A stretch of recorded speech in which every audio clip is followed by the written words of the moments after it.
the art of the dangerous conversation. So with that, let's just go ahead and dive into today's topic. Now, the first thing I just do want to point out is I have titled this webinar today, The Art of the Dangerous Conversation. And of course, it always brings up that interesting question of, well, is something like this an art or is it a science? Are there specific technical skills that we can know to execute a dangerous conversation, or is it more of an art? And is there finesse to handling this dangerous conversation? And you're probably going to guess, if you did, you would be exactly right. I think that like many aspects of leadership, there's a little bit of art and there's a little bit of science involved in successfully executing a dangerous conversation. My objective for you today during this webinar is to help you engage in this art of the dangerous conversation by giving you a little bit of the science and helping you understand, first off, what we even mean by a dangerous conversation. I'm going to talk a little bit about what you need to do to prepare yourself to sit in the dangerous conversation with someone. And then finally, when you're in the conversation yourself, what can you do to manage that conversation successfully for both you and the person that you're talking to? Now, I use the term dangerous conversation because that does come from our Great Expectations coaching model. So any of you that are either through the book Unleashed or in our class called Leader as Coach, we talk about the Great Expectations coaching model. And of course, you can see there that the model actually has 3 components. It has a component on earning the right to coach. Is that one right there? It has a component on a perfect partnership. And then finally, of course, it has a component on the dangerous conversation. And it will be the dangerous conversation, obviously, that we'll be talking about. That's exactly where I pull that comment from. Now, if we take a look at just a brief background of that 3-ring Great Expectation model, the first part of that is this idea of earning the right to coach. And it does seem like your slide, there you go, I think your slides are coming up right now. So in terms of earning the right to coach, what we mean there is, have you built the trust necessary to engage in a coaching relationship with the folks that you're working with? And what are you doing to be that successful leader? When we talk about a perfect partnership, we're talking about creating this peer-to-peer relationship that you would have with the people that you work with, especially during this dangerous conversation, because it's not necessarily, especially in a coaching conversation, of manager to employee, but we want to make a peer-to-peer conversation as much as possible. And then finally, of course, we get to that 3rd ring of our model, the dangerous conversation, and that is exactly why we're here today, is to learn a little bit more about how to successfully navigate those dangerous conversations. Now, in today's webinar, as I do every time that we talk about coaching, I always talk about the terminology that we like to use when we're discussing coaching. And if I'm someone giving someone coaching, being the person that's in the role of coach, we like to use the term leader coach. And if I'm the person that's receiving coaching, we like to use the term talent. And so for today's webinar on dangerous conversation, I'm going to be using those terms because we're going to couch this around a coaching conversation that moves to that dangerous type of conversation. If you're the leader coach, you're initiating the dangerous conversation. If you're the talent, you're on the end of that dangerous conversation. Okay, so enough of that setup. Let's get started. And our first thing that I want to help you do is really understand what is a dangerous conversation. And the image that you're going to see coming up on your screen in just a little bit is one of the images that I often think about when I think about a dangerous conversation. A dangerous conversation often ends up being a choice point. It's a moment within a conversation where I know that I can either begin to challenge this person, talk about the taboo things, talk about the challenges they're being faced, or I can take another road in the conversation that's a more safe piece of the conversation. And so also going to talk about over the course of this webinar, what is your choice? Are you going to take the more dangerous route, which we know can lead to performance change, which we know we can lead to helping moving the business forward, or do you take the safer route of the conversation, and what's that about as well? Why are you not engaging in that conversation that's available to you? Now, there's a quote that's going to come up on your screen in just a little bit from a woman named Susan Scott. And Susan wrote a book called Fierce Conversations that we often use whenever we're talking about this idea of dangerous conversations. And I'm going to just let you read this quote for a moment, and you can see what I'm talking about when we're talking about a dangerous conversation. There's something within us that responds deeply to people who level with us, who do not pamper us or offer us compromises, but instead describe reality so simply and so compellingly that the truth seems inevitable, and we cannot help but recognize it. The one person who can most accurately describe reality without laying blame will emerge the leader. And for me, it's that idea of describing reality that is what the dangerous conversation is all about. What is it that you haven't talked about that you think you do need to talk about with the person? Now, the image that you're seeing come up on your screen now is that of a crucible, because I often think a dangerous conversation is like a crucible. It burns away all the unnecessary pieces of the conversation, and it gets right to the heart of the matter, right to the object that we want to see, which in this case is bringing to life what needs to be said in the dangerous conversation.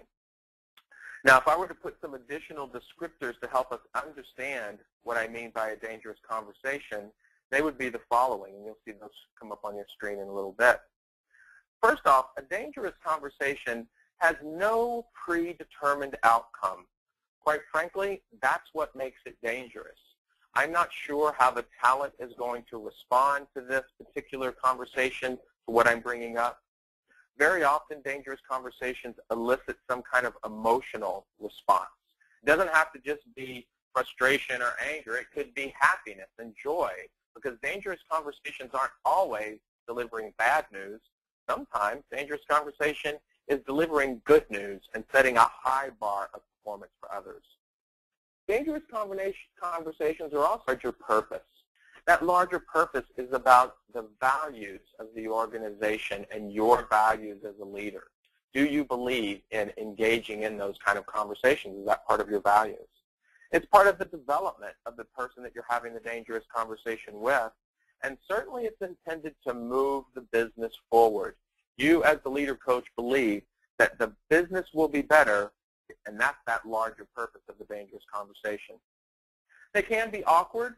People often talk about the elephant in the room, and we're having to talk about the elephant in the room, and that's awkward. And sometimes dangerous conversations are awkward, but they are more than a transactional conversation. A dangerous conversation is not exchanging business transactions, which does need to be done over time. It's about performance change, because you're naming what does need to be changed. Now, again, continuing this idea of understanding the dangerous conversations, I see three circumstances when they occur. The first is if you have a specific issue that you need to address with the talent. Maybe it doesn't start out as a coaching conversation, but you need to inform the talent of potentially a performance problem or some kind of performance gap. And that's probably more a directive conversation to begin with. And then if the talent is open to moving to the more dangerous part of the conversation to see what they can do to improve themselves, that would be one circumstance. Another circumstance for a dangerous conversation is just something that comes up in the course of the daily business that leads to a dangerous conversation. It might turn into a coaching conversation.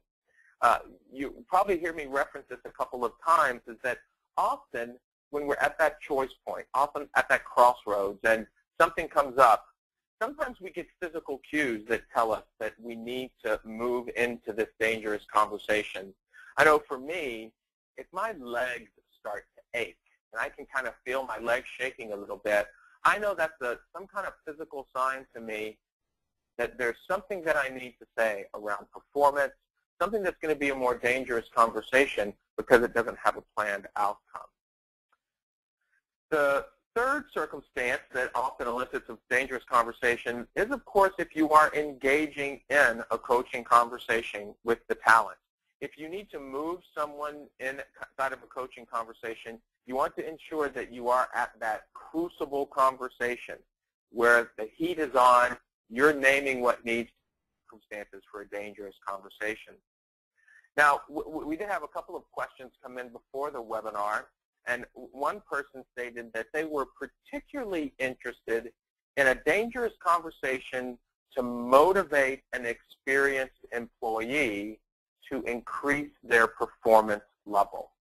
And if you think about that statement right there, there's loads of opportunity to start to learn about the dangerous conversation right there. And if I was coaching this person, the first thing I would ask is, well, have you had the conversation yet with the employee to say that you think their motivation needs to be a little bit higher? Or do you think because they're experienced, you may not have the right to have them to engage in that kind of conversation about motivation? And what this question really leads me to, and what helps me think about, is what we need to do as leaders to prepare for that dangerous conversation. Because it doesn't matter whether it's to motivate an experienced employee, to deliver some performance management news, or again to deliver some good news as well. What you have to do as the leader coach is prepare yourself to engage in that dangerous conversation. Now, Julie, I think we have a polling out just so we can learn from the group what is it that they think around preparing themselves for a dangerous conversation. So, Julie, could you publish that first polling question now? Yes. Let me just launch this here. Okay, there we go. So our first polling question is, what is your biggest personal barrier to engaging in dangerous conversations?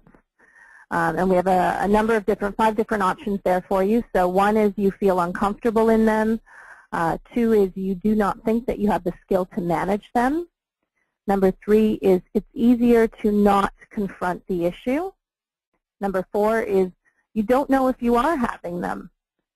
And number 5 is that you don't have any personal barriers and you welcome the opportunity to have those kinds of dangerous conversations.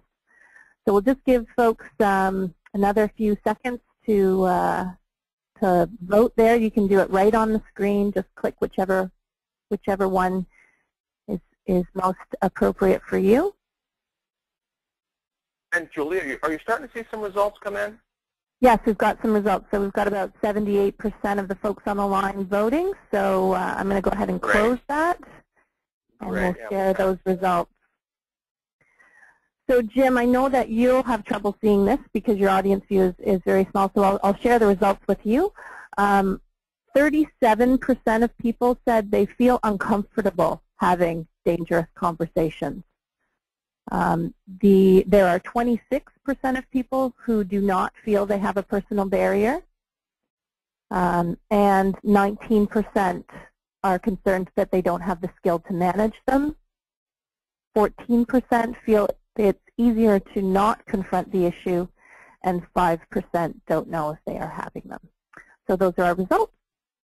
Excellent, excellent. Well, thank you all for that candid feedback as well in terms of preparing for a dangerous conversation and what might be your own personal barrier. And Julie, if I'm remembering correctly, you said about 26% of the folks on the line said that they didn't have any barriers at all to having the dangerous conversations. They were ready to go. So that's correct. If we look at, so if we look at this question here that's on the screen now, what is your biggest personal barrier to engaging in dangerous conversation? For the 26% of you out there, you have got half the battle done in terms of a dangerous conversation, because in my experience in working with leaders, it's actually knowing that you can engage in the conversation is either what propels people to do that or what holds them back. So the key to initiating the dangerous conversation is you as the leader coach. And so for the 74% of you out there who were able to identify something that is your own personal barrier, that's really your starting place here to understand how to engage in a dangerous conversation, because an employee is not going to come up to you and ask you to engage in a dangerous conversation. They need you to initiate it. You need to have the emotional resilience to be able to engage in the conversation.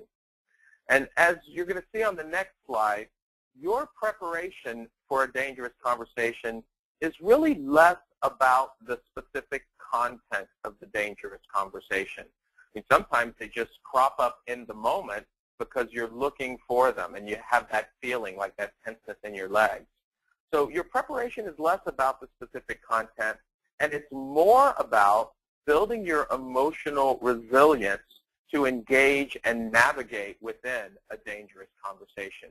You've got to have the stamina to be able to sit across from somebody and challenge them about their performance, and have the emotional intelligence, if you will, to be able to navigate that conversation. Now, since we do know that emotion is a component of a dangerous conversation, and for some folks that does get in the way of having them, do have another polling question around emotions inside of a dangerous conversation. So, Julie, why don't you go ahead and publish that question now? Great, I'll do that. Bear with me for just 1 second while I deal with this technology. There we go. So what is the best way to engage emotion in a dangerous conversation? The first option is to ignore it. The second is to indicate that emotional responses really aren't appropriate at work. The third is to acknowledge the emotion. And the fourth is to end the conversation and reschedule for another time. So if we can go ahead and have folks vote for that, that would be great. Just give another few seconds. Yeah, we'll see as those answers come in, Julie. So this emotional awareness and understanding how to deal with the emotion that may come up in a dangerous conversation is a key aspect of being able to prepare yourself and know that you have that emotional resiliency to begin talking about something that may have been taboo in terms of someone's performance. And there's certainly a wide variety of ways to deal with things, and I'm curious from those polling results, what are people saying there, Julie? So, Jim, 99% of the folks on the call today have said that they feel it's appropriate to acknowledge the emotion that's being expressed. Only 1% said that they would indicate that the emotional response is not appropriate at work.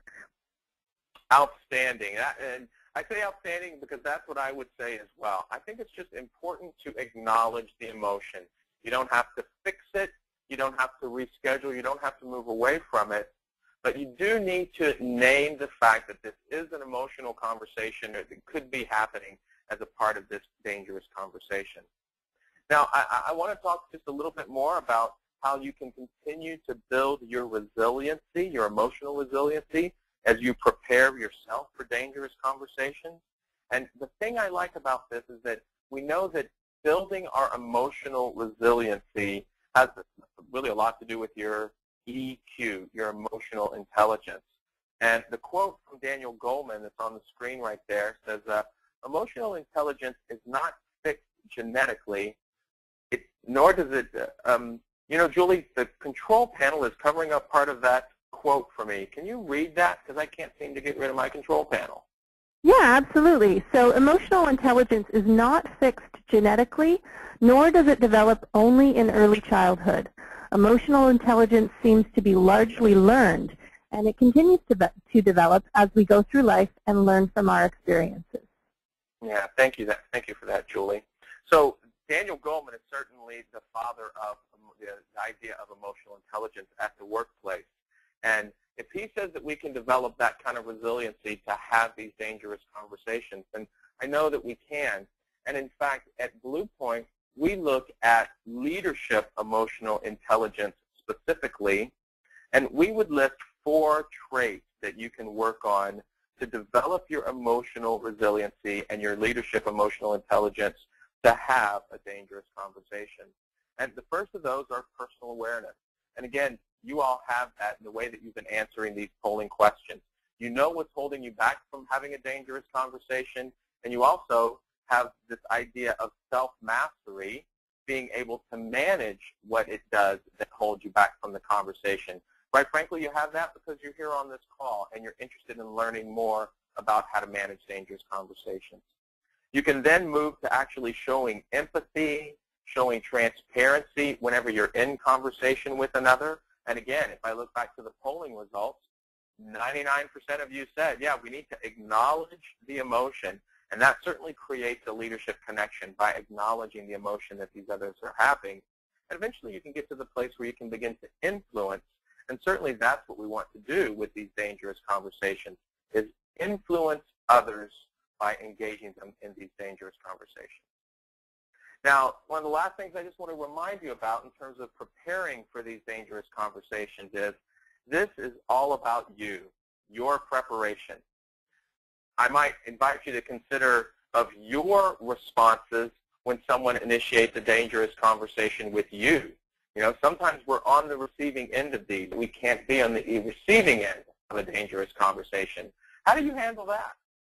Understanding that helps you prepare about how others might react whenever you engage them in a dangerous conversation. As we've talked about, be aware of handle your emotional responses. And specifically in a dangerous conversation, I want to caution you to avoid getting caught in the victim or blame scenario.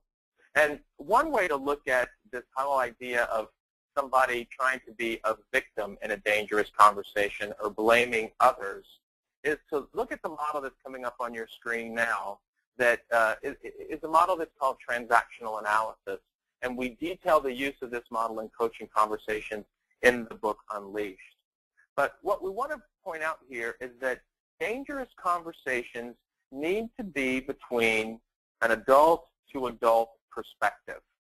Now, if you're familiar with transactional analysis, you'll know that where it's labeled parent at the top, that's referring to an ego state that we might speak from in any conversation where we tend to be more controlling or more nurturing over another. An adult-to-adult response is, I take responsibility for my stuff, you take responsibility for your stuff. A child ego state in a conversation is more about being playful or being that victim or not taking responsibility for what's going on. So if you think about a dangerous conversation that might play out, it could look something like this, the conversation that's going to come up on your screen right now. So this first scenario says a talent approaches a boss, and approaches a leader coach, and says, you know, my boss never gives me a performance appraisal. Now, you could make the case that that talent is speaking from more of a victim perspective. They're saying, I'm not getting any kind of feedback. And then you notice that a parental response from that leader coach might be, well, that's awful. You should be getting a performance appraisal from your boss. Now, in that perspective, there's not an adult-to-adult conversation happening there, and there's no accountability being taken for the two people that are in the conversation. But notice this one looks a little bit different. My boss never gives me a performance appraisal coming from the talent. The leader coach said something different. What do you think about your performance? That becomes a more dangerous conversation because now we're not talking about the boss and why the boss isn't giving something because the boss isn't sitting there. It's only the two of you. That could cause the talent then to switch gears and to say, well, I'm feeling a little bit overwhelmed right now, but I'd like to explore what I can do differently. At this point, we're moving towards a more dangerous conversation because reality is being talked about between the two people that are sitting there, not looking to another, the boss who's not sitting between these two folks. And the talent can now begin to explore the fact that they are feeling overwhelmed. And that could become a dangerous conversation. Now, your role as a leader, if a conversation gets to that point of a dangerous conversation, is certainly to engage in those daringly candid conversations that can evoke a wide array of emotion. We need to be honest, giving people your honest and open feedback for what it is that they're doing really well or what it is that they might have a gap on. Be authentic.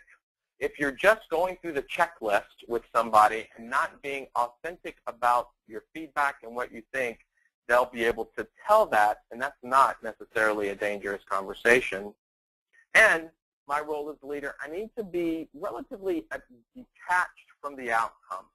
I need to know that when I'm entering into a dangerous conversation, I don't know what's going to happen at the end of it, but I know that the performance and the business will be better because that reality, that taboo truth, is being named.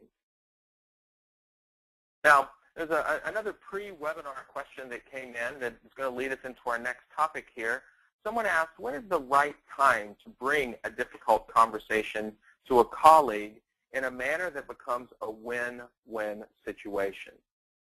And the thing about this for me is that the right time, it's always hard to find exactly what the right time is, right? We can get busy, we can get distracted, we think, oh, now isn't a good time to do that.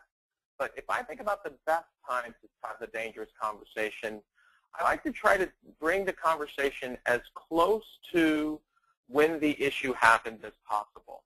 So if there's a performance problem, and then 3 months later, I try to engage someone about that in a dangerous conversation, if that 3 months has passed, you've really missed the window of opportunity to be right on the behavior change that needs to occur. So I would say the best time to have the dangerous conversation is as soon to the incident as possible, so that way you can nip that in the bud, and the person recognizes that it's something that's having an impact right now. I think there's always opportunities to put off these conversations, and I would say you need to look for those opportunities to have them, and have them certainly as soon as you can. Now, when you start to have that conversation, what are you going to do to manage the dangerous conversation? Again, you're at that choice point, it's a fork in the road. Well, I think to manage the dangerous conversation, the first thing that I have to do as a leader coach is truly listen to the dialogue that's occurring right there. Because quite frankly, sometimes a dangerous conversation starts to happen and we don't even know that they're happening, or we don't even know that the opportunity is there for one. So I would encourage you, as you're in a regular business conversation with someone, and if it starts to feel uncomfortable, and if you think, wow, I need to ask this more challenging question right now, that's the opportunity for the dangerous conversation. Don't let that opportunity slip by you. Try to get to it as soon as you can. And again, they're often present right around you, and I bet you've seen other people avoid dangerous conversations, and maybe you've avoided some yourself. And so if you can listen within the context of what's happening in the business, listen to the emotional cues that are happening inside of you, and see, well, maybe I should have this conversation right now. What kind of language can you best use to successfully manage the dangerous conversation? Well, one of the top tips that I would provide here is that you need to be specific. What are the specific behavioral patterns, the specific gaps in performance, the specific incidents that you are aware of that have led you to engage in this dangerous conversation? Now, again, there's certainly a context here that these are always challenging conversations. Sometimes they can be providing good feedback to others.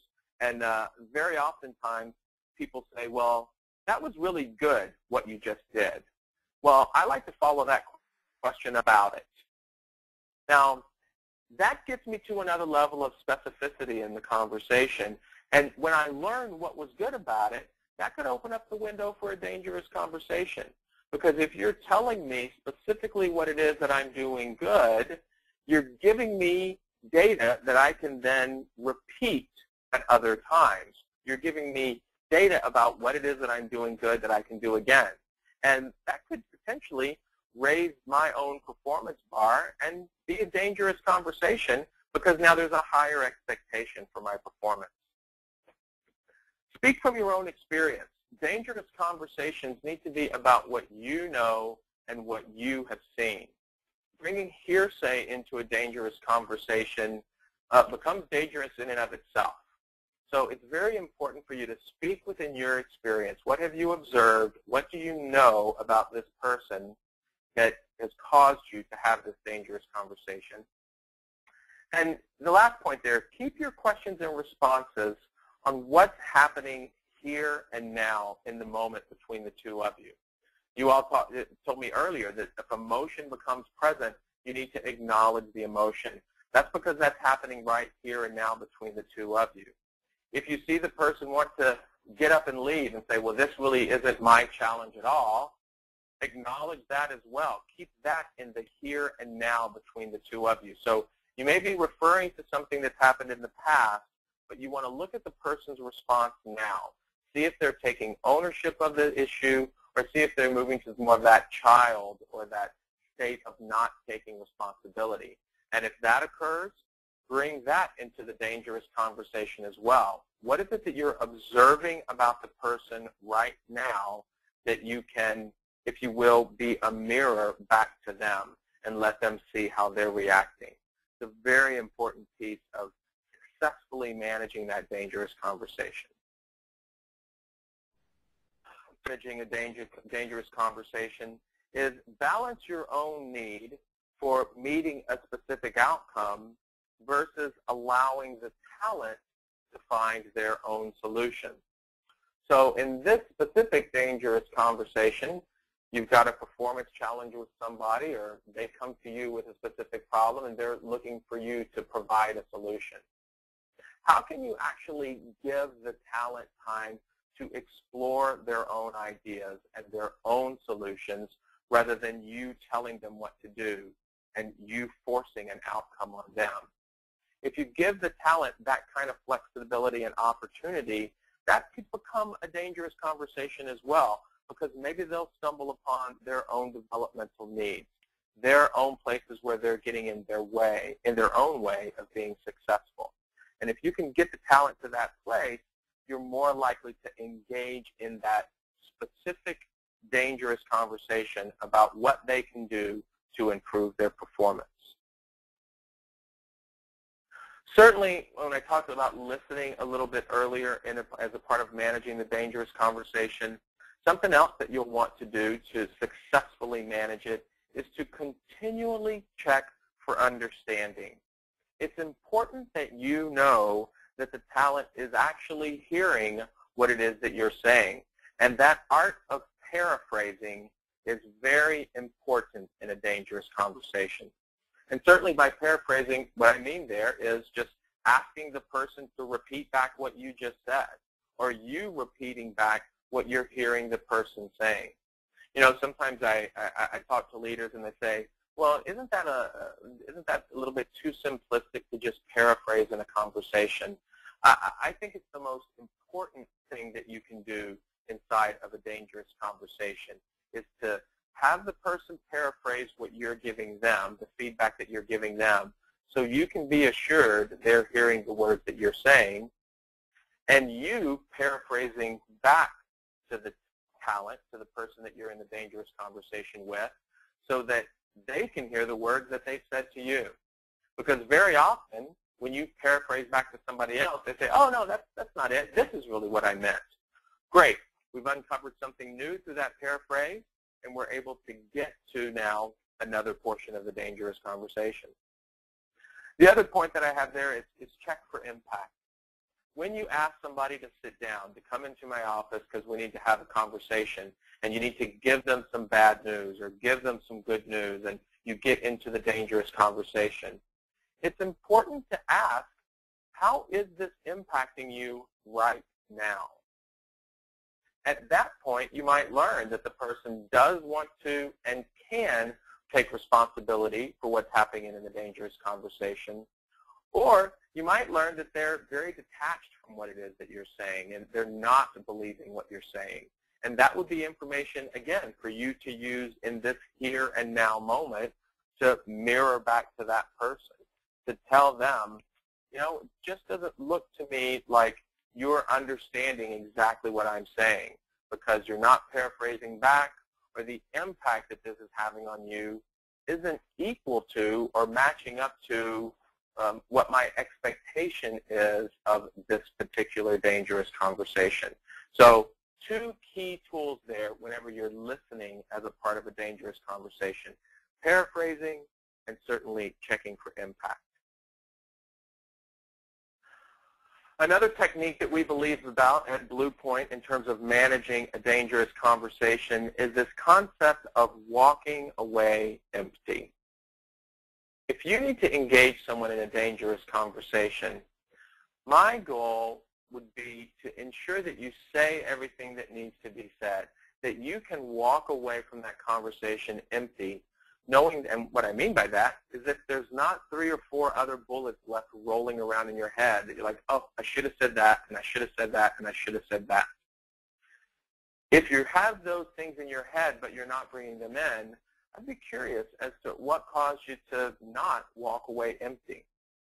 The dangerous conversation is the opportunity to get those things out, whether they be performance issues, whether they be challenges within the business, or whether they be positive feedback for that person. But your goal sitting inside of the conversation is that you can walk away empty from that, that you know that you've said everything that needs to be said, and you've listened and responded to what the talent has said in the conversation as well. There's a nice quote here. This is actually from the book Unleashed, written by Greg Thompson and Suzanne Biro of Blue Point, that is used in our Leader as Coach program, that talks a little bit more and sums up many of the points of our dangerous conversation. Julie, would you mind again, please, just reading through this quote so we can hear this quote from Unleashed around a dangerous conversation? Not at all, Jim. So a dangerous conversation is a high-stakes interaction in which the leader coach and the talent engage in a daringly candid conversation that can evoke a vast range of feelings. In doing so, you create a conversation in which the talent is able to generate rich new insights and knowledge. To make this happen, the interaction is necessarily unpredictable, unstable, and dangerous. Thanks, Julie. Yeah, unpredictable, unstable, and dangerous. And I believe it's those characteristics of the dangerous conversation which require me to have the emotional resiliency to sit in them, for me to be prepared to sit across from somebody and provide them that kind of feedback or that space that they can begin to explore some ideas themselves. So maybe they can generate those rich new insights based on me, being the leader coach, actually initiating the dangerous conversation with others. I believe, and over and over and over again, the leaders that I work with, what we find is that you, the leader, are your greatest asset in navigating that dangerous conversation. You're the one that's got to start it. You've got to know yourself and your own reactions inside of a dangerous conversation and have that emotional resilience to sit there and to deliver the challenging news, the positive news, and skills of paraphrasing, of checking for impact, of keeping the conversation really in the here and now between two adults. You continually refocus the conversation back to the points that you want to make and then listen to the talent's responses. You'll be successfully navigating those components of that dangerous conversation. Always a good idea to look in the mirror at the end of the day and think about, have there any conversations that I need to have that I didn't have today? And then the question should be for you, well, what can I learn from that? What is it that kept me from engaging that colleague who was not motivated? What is it that kept me from providing that performance data?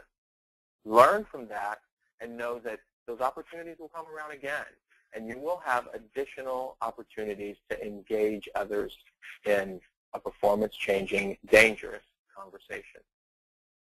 Now, Julie, I've been talking a while here, and I'm curious if there's a question that may have come in that might be appropriate for us to handle right now or not. Do you have anything that we could take on as a question here before we end today's webinar? I do, Jim. Thanks for giving me a chance to get some of these questions in. Maria has actually asked a question about how it might be different to manage a conversation, a dangerous conversation with a superior. So if you're the one. Yeah. Thank you for that, Maria. I certainly appreciate that. How do you manage a dangerous conversation with a superior? Certainly, that dangerous conversations can happen at many different levels, and I have been referring to having dangerous conversations with your direct reports or with someone that you're the talent. Dangerous conversations with the superior can certainly happen as well. And I would say many of the skills that I've talked about here are also certainly very appropriate for having that dangerous conversation with the superior. The thing that I might throw in here as an additional insight would be to share your intention about why it is that you're having this dangerous conversation. What is the larger purpose that this dangerous conversation is connected to? Is it about the overall business and that's what you're engaging about with your superior? Is it about how your personal values from where you sit and how you believe you need to engage others in order to have that successful, dangerous conversation? So I do think they certainly occur from up into the organization. And you just have to also consider, what is the status of your relationship with the superior in the organization? Is there a good, trusting relationship there? Or maybe do you need to build some additional trust with that person before bringing in the dangerous conversation going up? But believe me, dangerous conversations are appropriate going up, going across to your peers, and certainly going down in the organization. And you have to decide when is the safest and best time to engage your superior around that. And ultimately, you'll be the only one that knows when that best time is. But specifically, I would say, share your intention. What is the larger purpose that this dangerous conversation is connected to? And if you can find an avenue within the business, an avenue on the team to help them see that the dangerous conversation is really in service of that larger purpose, moving the business forward, meeting the values and the vision that the organization has. Maybe we take, is there one more question that we might want to take right now, Julie, before we end today's webinar? I do. I have one sort of, which I think might be a shorter one, and then maybe we could take one more.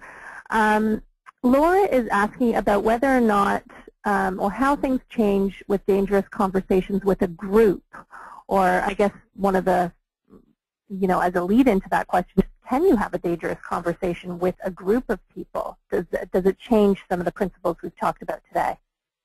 Yeah. Thank you for that question, Laura. I mean, certainly, I first would say it just kind of depends on the context of what it is that you're talking about. If it's a dangerous conversation that's really related to one person's performance or one specific issue, then I would want to respect that person to have that conversation in a one-on-one perspective. Now, I'm going to assume from your question, Laura, that this is more about a dangerous conversation for news that's going to affect an entire group. I was actually just with a group yesterday who had a significant leadership change at the top of the organization. And somebody asked one of the leaders about that change. And at that point, the leader had the opportunity to move into the dangerous conversation in front of the entire group because they were talking about a shift in the upper level in the leadership of the organization. And I saw that leader very successfully navigate that conversation by certainly being respectful and not talking the specifics of the person that left the organization, but really brought it back to, how does this affect me and this group of people that's sitting in the room together? So dangerous conversations can happen at a group level. I just want to make sure the context of it is something that is really a group issue, and it's not just about a single person. Because if you try to have that single person dangerous conversation at the group level, that's not really showing that single person the dignity and respect that they deserve as an individual. All right, Julie, that actually takes us to about 10 minutes of the hour, and I want to give people an opportunity to wind up their session here on the dangerous conversation. And so if we didn't get to your question today, Julie will pass all of those questions on to me, and I'll be responding to you within the next week or so via email so we can ensure that we get all of your questions answered and addressed in terms of the art of the dangerous conversation. Now, we certainly just scratched the surface in today's webinar in terms of how to prepare for, understand, and manage dangerous conversations. If this is a topic that you like and you'd like us to go into more depth on future webinars, we can certainly do that as well. We would appreciate that feedback, and you can just type that in and capture it, and we can schedule future webinars that go into other concepts around how to successfully manage the art of the dangerous conversation. Julie, thank you so much for reading those quotes, for managing the questions as they were coming in, and for setting up our webinar today. And what do you have to say to take us out, Julie? It's my pleasure, Jim. Thanks so much for your time today, and we want to say thanks to everyone else who joined. This has been recorded, so you will be sent a link to the recording later this week, and we hope you have a great day. Take care.